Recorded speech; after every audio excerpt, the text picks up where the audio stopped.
자, 개는 왜 짖는가? 요 작품 한번 볼게요. 이거 좀 조심해야 되는 게 개라고 하면은 우리가 보통 관습적 원형적 상징은 긍정일 때가 많아요, 부정일 때가 많아요. 너희는 개 같다. 이런 말 들으면 기분 좋아, 안 좋아? 안 좋아, 오케이? 선생님이 요즘 그 형성되는 신조어랄까? 약간 야 이거는 정말 나도 나이 든 세대인가 낯설다 싶은 게 애들이 뭔가 강조를 하기 위해 개자를 많이 붙여. 옛날에는 개가 좀 안 좋은 느낌이었거든. 걔가 멍멍하는 개라는 어근을 써서 하는 것도 안 좋지만 원래 접두사 개가 있어요. 접사. 그거는 멍멍이 개가 아니거든. 개나리 할 때 그 개가 멍멍이 개가 아니잖아. 그렇지? 개가 좀 약간 정상이 아닌 좀 미친? 뭐 이런 좀 설익은 뭐 이런 뜻도 있고요. 그래서 개나리라는 뜻이 원래는 추운데 벌써 펴? 이런 미친 날이고 해서 이제 개나리거든. 그래서 개살구도 약간 설익은 좀 안 좋은 그런 살구 뭐 이런 뜻이에요. 근데 요즘은 애들이 막 개 좋아 뭐 이런 말도 하고 그러더라고요. 그래서 야 이렇게도 쓰는구나. 예전에 어떤 애가 막 이렇게 개 사랑해 뭐 이제 이런 말을 야 나는 아무래도 그 말이 적응이 안 돼. 나는 안 좋은 말 같아. 근데 되게 좋다는 말이에요. 뭐 이제 이러더라고요. 하여튼 개라는 건 접두사든 멍멍이 개든 안 좋게 생각하는 게 보통인데 지금 이 글은 그런 허점을 좀 파고드는 그런 면이 있어요. 4번 문제 보기 볼게요. 1980년 쿠데타로 권력을 잡은 신군부는 그러면 여러분은 군사 독재 치하를 배경으로 하고 있구나 이렇게 파악할 수 있죠.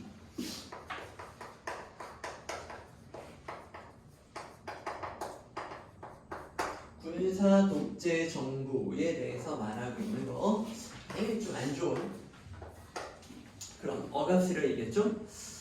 이전 정부와 마찬가지로 권위적인 방식으로 국가를 통제하였다. 국민은 정의로운 사회를 갈망하였지만 신군부 세력은 그런 국민의 갈망을 억압하였고 그 결과 불의가 횡행하였다. 얘네는 억압, 불의, 의롭지 못하다면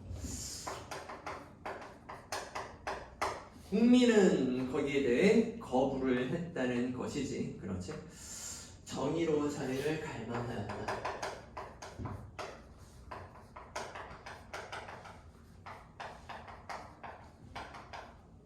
목마르게 원했다라는 말인 거죠. 이런 상황에서 권력을 견제해야 할 책무를 지닌 언론 역시 권력에 의해 표현의 자유를 억압당한 채 무기력한 모습을 보이고 있다. 이내는 자유, 표현의 자유에 대해서 표현의 자유를 국민의 자유도 억압했고 표현의 자유도 억압했고 언론의 역할에 대해서 말하고 있는 건데 언론은 무기력한 모습, 권력에 순응하는 모습 우리가 뭐 종종 볼 수 있는 모습입니다. 뭐 대통령실이 원하는 입맛대로 뉴스를 내보낸다든지 그렇지? 뭐 정부에 대한 비판을 해야 되는데 거기에 대해서는 입을 다문다든지 정부가 제거하려고 하는 저항 세력에 대한 그런 안 좋은 이슈들 이런 것들만 미친 듯이 이제 내보내준다든지 이제 이런 모습 뭐 언제나 좀 우리가 관심을 가지고 지켜봐야 될 그런 사회적인 상태죠. 송기숙의 개는 왜 짖는가는 이러한 현실과 언론의 행태를 비판하고 있는 작품이다. 그러니까 이런 애들을 비판하기도 하고요. 이런 언론을 비판하기도 하고요. 두 가지면 이 작품은 저 군사 독재 정부를 비판하기도 하지만 언론 너희들 뭐하니? 이제 이렇게 비판하는 그런 내용도 있다는 거예요. 자 볼게요. 앞부분 줄거리 한때 특종을 여러 개 터뜨릴 만큼 유능한 기자였던 박영하는, 자 보기에서 틀 잡고 오니까 딱 보이죠? 박영하라는 사람이 언론을 상징하는 인물인 거예요.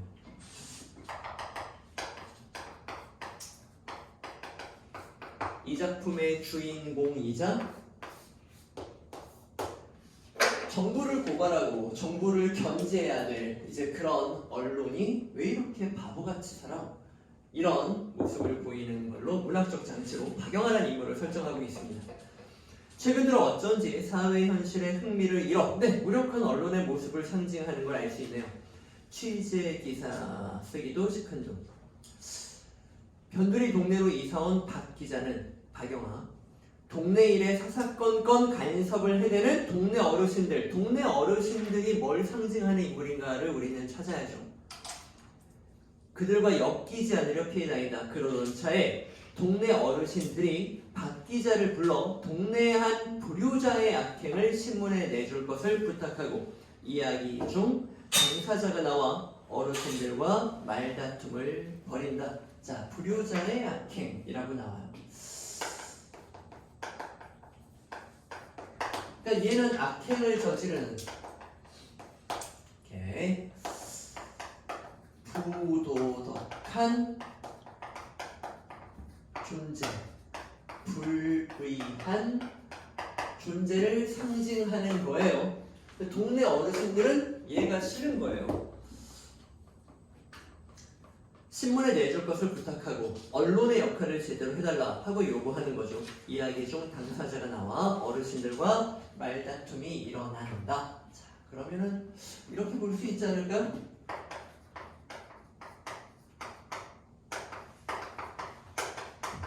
동네 어르신들은 정의로운 사회를 갈망하는 존재를 상징한다 라고 하면 맞는 말이네요. 그러네요. 그렇죠? 그리고 박영하한테 야, 이런 못된 놈들에 대한 기사를 네가 써야 될 거 아니야. 불의한 세력에 대한 견제를 언론이 해야 될 거 아니야. 이렇게 말하는 걸로 상징적인 의미를 파악할 수가 있겠네요. 오케이.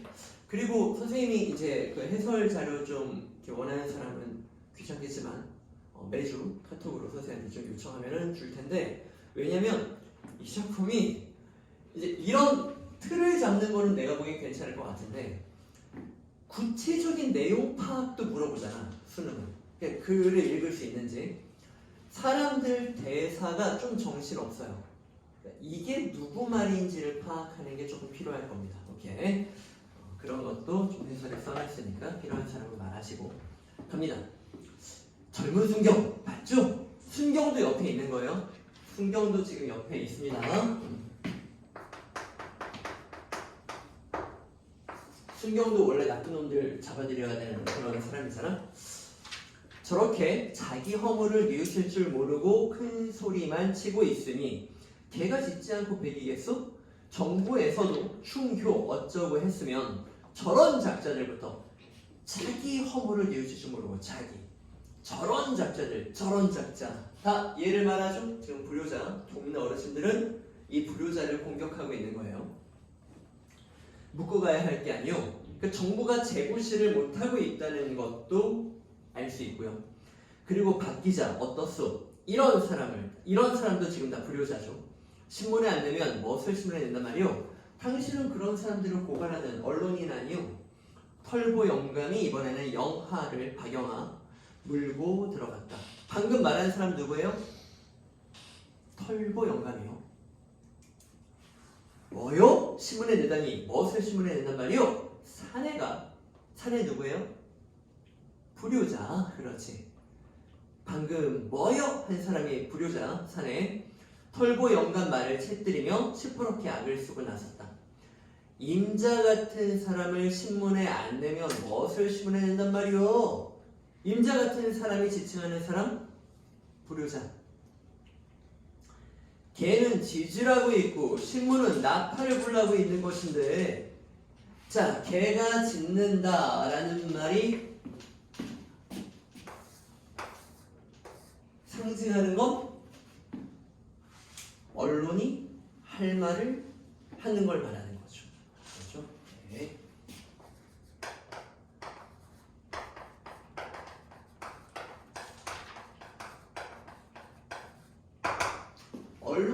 할 말을 하는 행위를 개가 짖는다라고 표현하는 거예요. 이런 문맥을 못 보면 개가 짖는다라는 말은 좀 부정적으로 해석하는 함정에 학생들이 좀 빠질 위험이 높잖아. 윤동주 시인의 또 다른 고양이라는 시도 유명한데 거기 보면은 밤을 향해 짖는 개가 나와요. 그리고 그 개가 나를 향해 짖기 때문에 내가 긍정적인 방향으로 추구하는 그런 내용이 나와요. 그때 개가 짖는 것도 양심의 소리, 어두운 부정적인 세력을 향해 짖는 나를 바람직한 방향으로 나아가게 만드는 이제 그런 소리죠. 그렇게 연결해서 내면 참 좋을 것 같은데, 그렇지 이 작품. 자, 개도 못 봐서 짖는 이를 신문 기사가 손 개에 얹고 있으란 말이요. 신문 기자가 개만도 못한 줄 알아? 여태 말이 없던 굴대 장군이 약간 키 크고 좀 몸이 굵고 우락부락하게 생긴 약간 피부도 까무잡잡한 이런 사람들을 굴대 장군이라고 하고는 사실은 몰라도 되고 방금 말한 사람이 굴대 장군이구나, 굴대 장군이 누군지를 몰라도 이렇게 그렇게만 파악하면 돼요. 굴대 장군이라는 인물이 나왔어요. 깡 내질렀다. 민영감은 배실배실 웃고만 있고요. 민영감이라는 사람도 있어요. 인물 나오면 다 동글동글 이렇게 체크를 좀 해주세요. 찾기 좋게. 굴대 장군, 민영감, 사내, 털보영감. 영감들이 괜히 나를 못 잡아고 환장이지. 방금 말한 사람 누구야? 사내, 불효자. 사내는 신문 이야기가 나오자 제정신이 아니었다. 사내는 자기가 신문에 이렇게 고발이 될까봐 막 갑자기 흥분했어요. 두고 봐. 신문에 났는가 안 났는가 두고 보라고. 작것 어떤 놈이든 신문에만 내봐라. 사내는 욕까지 합니다. 비속어까지 합니다. 그때는 저 죽고 나 죽고 정말 사생결단하고 말 것이다. 협박도 합니다. 사내는 신문에 자기를 내면 그때는 죽을 거야. 뭐 이렇게. 작자는 이를 악물며 들떼놓고 을러맸다. 그 작자도 불효자를 지칭하죠. 영하는 소한테 물린 것처럼 해프게 맞고 있었다. 이거 나오지 않겠어요? 이 작품 나온다면 언론의 무력한 모습을 상징하는 그런 장면이에요. 신문기자가 그렇게 만만한 줄 아나? 만만 안 하면 신문기자 배때기에는 철판 깐 줄 아슈? 그러니까 배를 찔러버리겠다 이런 말인 거지. 만만해. 너 말 안 들으면 내가 찔러버릴 거야. 이 언론을 우습게 여기는 거죠. 허허 잘 논다. 허허 잘 논다 같은 건 이제 그 사람들 중에 한 명이 말했을 테니까 이런 건 누군지 몰라도 되고, 생사람 못 잡아보고 환장을 하더니 나중에는 신문기자까지 끌어다 내는구만. 그러니까 사내가 한 말인 건 이건 알아야죠. 방금 한 말은 사내가 자기는 무고하다라는 말이죠. 왜 생사람 못 잡아먹어 이렇게 못살게 굴어? 환장 그게 어디다 대고 하는 말 것이야. 좁쌀 영감이 방금 환장 이거는 좁쌀 영감이 한 말이네요. 좁쌀 영감이란 인물도 체크. 소리를 질렀다. 환장이 아니고 뭡니까? 사내가 좁쌀 영감에게 삿대질을 하며 악을 썼다. 사내는 지금 되게 무례해요. 예의가 없어요. 지금 이 불효자가 계속 사내라고 나오고 있어요. 순간 왕왕 셰퍼드가 지었다. 스피처와 포인터 다 개죠. 덩달아 짖고 나섰다. 또 쳐라 또 쳐라 가만히 있어 가만. 개들이 다시 누그러졌다. 방금 저 개들이 왜 짖은 줄 알아? 제 주인한테 대드니까 짖었어. 제 주인한테 대드니까 짖었어. 방금 사내가 누구한테 대들었었죠?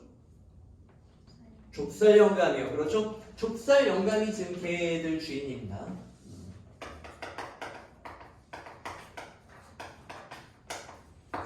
옆에 있던 털보 영감 같은 사람이 사내한테 방금 좁쌀 영감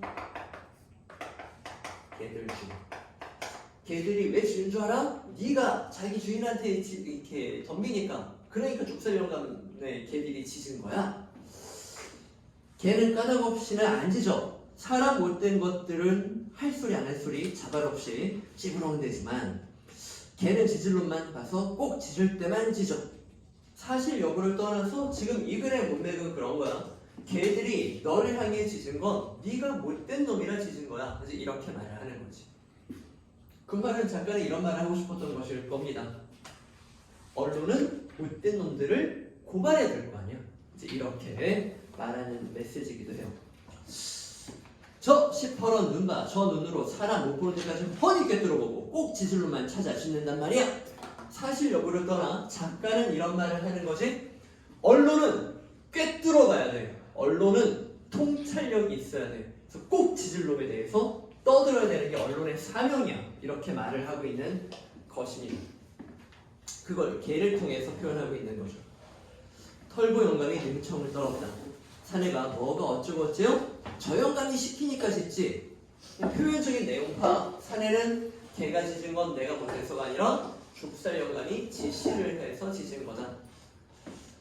저 개한테 붙인 또처이란 이름이 네 이름이요. 개한테 멀쩡한 사람이 이름을 가져다 붙인 거 없다. 소문내가 화난대. 자 그럼 추론해야지. 또철이 누구 이름이야? 불효자. 그렇지 사내요. 자 이 사람 이름이 또철이에요. 그리고 좁쌀 영감은 야 개들이 언론의 역할을 상징하는 긍정적인 거랑은 좀 다른 문맥인 거야. 항상 시어 하나가 뭐 단어 하나가 하나의 문맥으로만 쓰이라는 법은 없어. 지금 좁쌀 영감은 개들에게 나쁜 사람 이름을 붙여서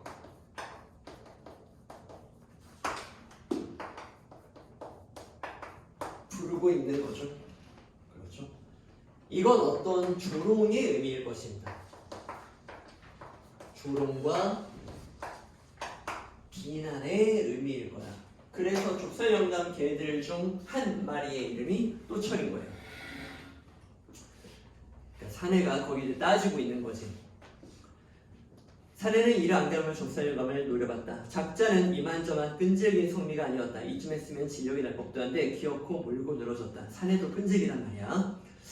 좁쌀 영감이 또철이가 네 집 이름이냐 이 말인가? 아까도 말했듯이 그것은 임자 이름인 것 같기도 하지만 여기서 임자는 앞에 있는 사람을 말하는 거지. 또철이 사내 불효자를 말하는 거야. 저 걔 이름이기도 해. 임자가 또철이란 이름을 지을 때 누구한테 허락받고 지었나? 나도 내 마음대로 지었는데 내 마음대로 지어도 어때서? 뭐 이렇게 말하고 있는 거고. 다음 대사로 갑시다. 두 줄 밑에 일부러 내 이름을 걔한테 붙인 것이 아니고 뭐요? 저 사람이 남의 말 들을 귀에 말뚝을 박았나? 왜 말을 못 알아듣나? 대한민국의 또철이가 임자 혼자뿐이 아닌데 내가 또철이라는 이름 또 지은 게 또 걔 이름을 또철이라고 부른 게 불법은 아니잖아. 이제 이렇게 계속 조롱을 하고 있는 거예요. 영감이 삿대질을 하자 또 셰퍼드가 컹 쥐었다. 영감 말이 옳다는 소리가 났다. 이 골목에 사는 또철이는 나 하나뿐이니 나 들으라고 지은 이름이 아니고 뭡니까? 계속 그런 말이에요.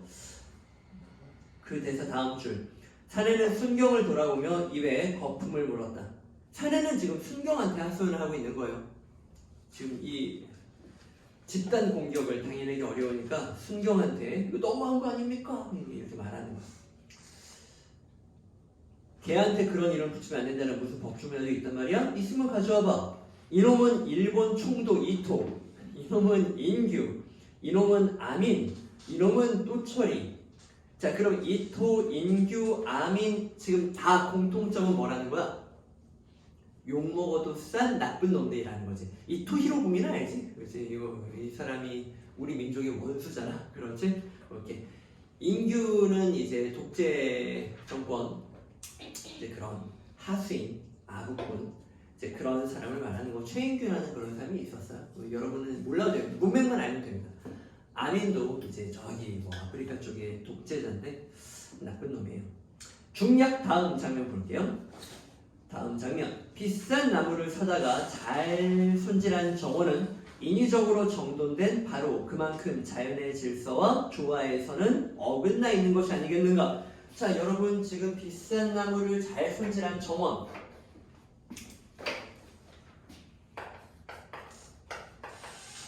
비싼 나무 잘 손질한 정원.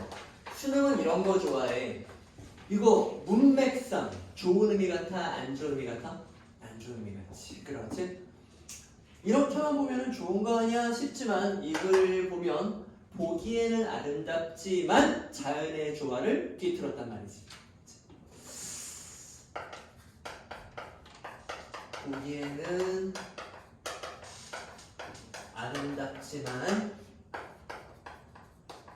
자연의 순리에서 어긋난 그런 소재로 나오고 있고요. 오동나무가 세상 대견스럽게 여겨졌다. 나 오동나무 긍정 지금 이렇게 작가가 말해주고 있는 것입니다. 네. 오동나무가 긍정이야. 매미가 붙어있는 저 오동나무는 통세연 거리 노인들 같다는 생각이 들었다. 그 노인들은 저 오동나무처럼 거침없이 살다가 구김없이 늙으며 어디서나 자기 할 소리 하며 자기 분수껏 이 세상에 나온 자기 몫을 하고 죽어갈 사람들이었다. 오케이. 이 사람들을 갖다 순리에 따르고 거침없이 할 말을 하는 거예요. 거침없이 할 말을 하는 존재들. 그래서 이 오동나무는 이 마을 어르신들 같다. 이렇게 말을 하고 있는 것입니다. 화단 한쪽에 햇볕에 내놓은 분재로 눈이 갔다.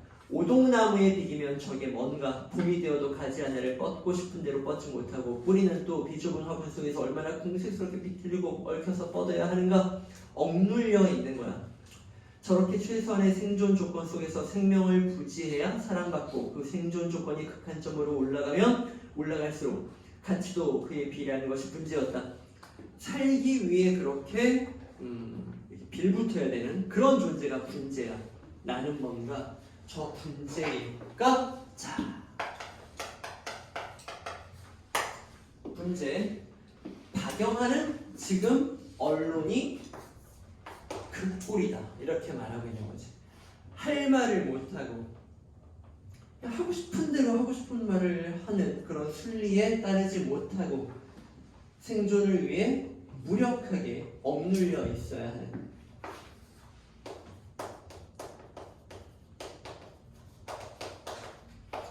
나는 분재 같다. 이렇게 말하고 있는 거지. 오케이. 이 분재는 박영화와 결혼되는 이제 그런 거예요. 그럼 192쪽 제일 밑에 있는 영화는 멀겋게 웃었다라는 건 좋은 웃음이 아니라 자조적인 웃음인 거죠. 부끄러운 웃음인 거예요. 자, 페이지 넘어와서 울음을 그쳤던 매미가 여기 문제낼 거 많네요. 또 장대 같은 소리를 내질렀다. 거침없이 내지르고 있는 매미 소리는 그럼 짐작이 되지? 매미는 거침없이 소리를 내지르고 있잖아. 그러니까 박영화가 보기에는 긍정 부정? 긍정. 자기도 그러고 싶겠지. 더 위에 내려앉을 것 같은 여름 한낮에 하늘로치 솟아오르는 한 줄기 시원한 분수 같았다.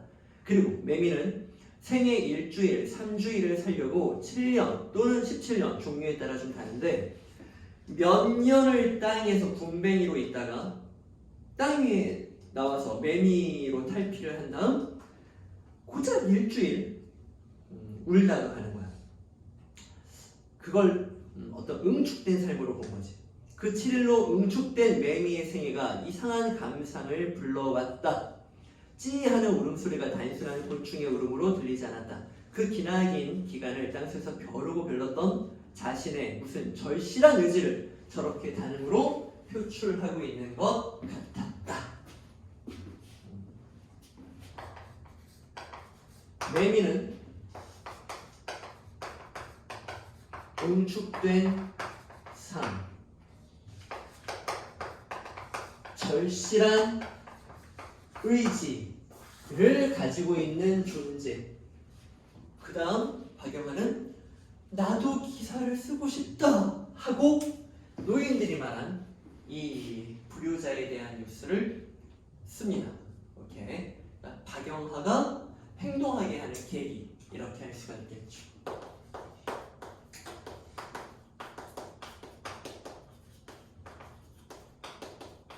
행동하는 기사를 쓰는 계기가 되는 게 맨이겠지.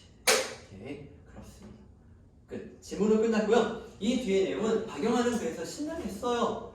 그리고 기사를 제출하러 가는데 옛날에는 뭐 이메일이나 이런 거 없었으니까. 그런데 어떤 선배 기자의 기사를 편집장이 컷하는, 편집장이 이렇게 정부에 좀 안 좋은 그런 것들을 커트할 때가 지금도 뭐 그런 사람들이 있을 것 같지만 옛날에는 정말 많았거든요. 그렇죠?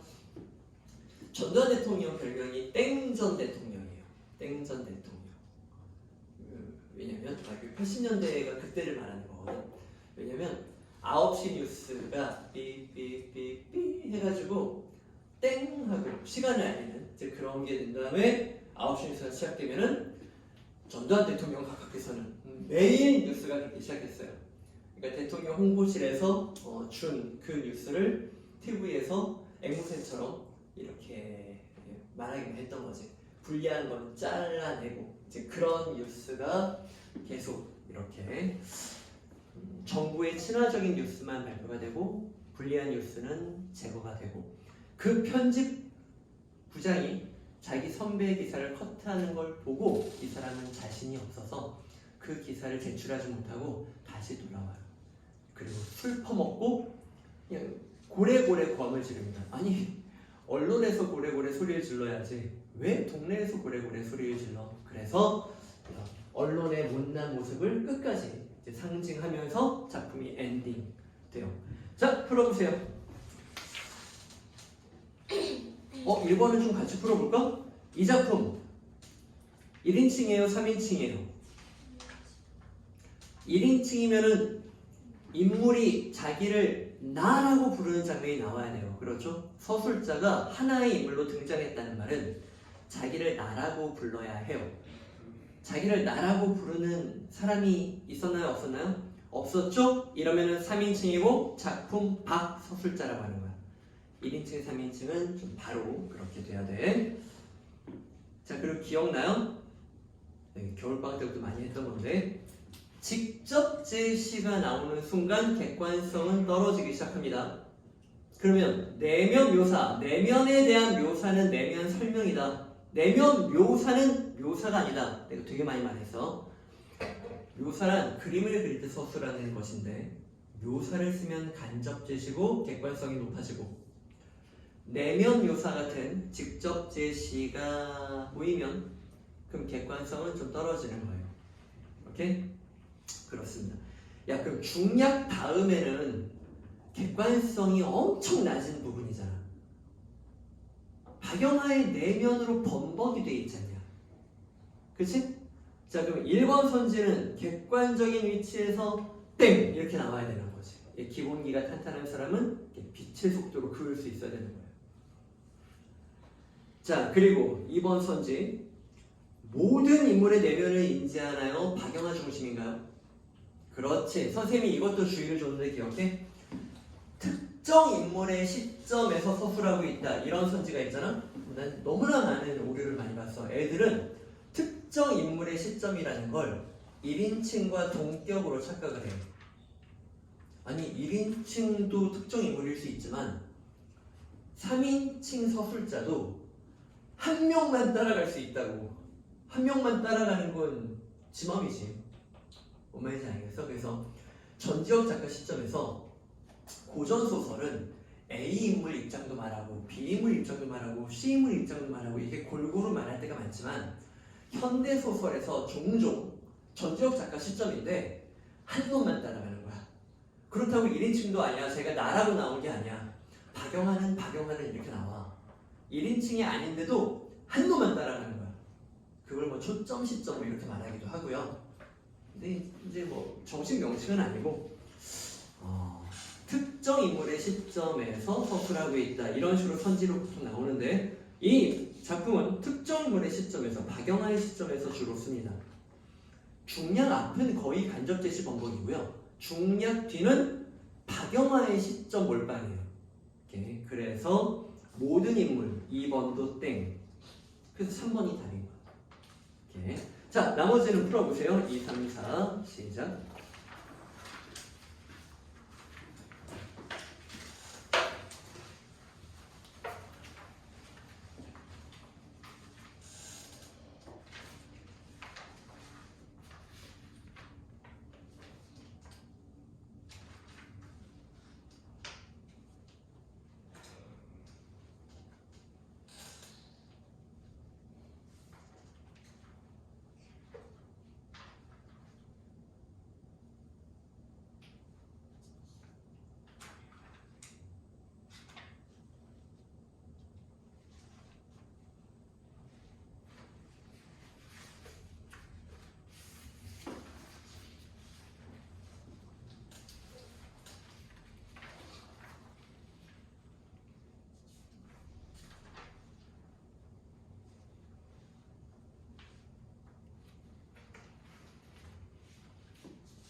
자, 2번 문제 답은 몇 번입니까?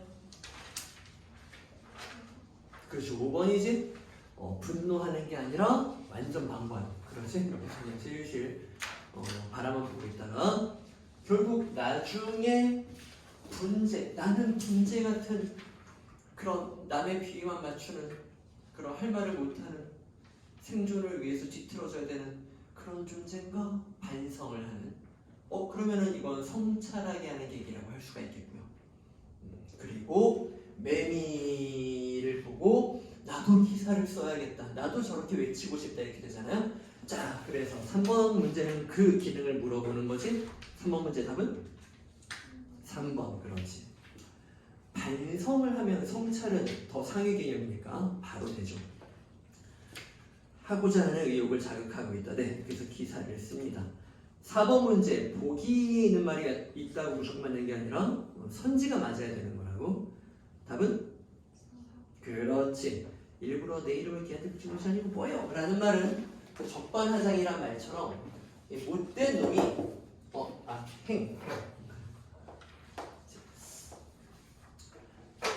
못된 놈이 오히려 더 화를 내고 있는 이제 그런 도적이 오히려 몽둥이를 들고 성을 내는 적반하장처럼 이제 그런 부분이고요. 언론의 저를 억압하는 부정적 현실에 대한 게 이렇게 고상한 목적이 아닙니다.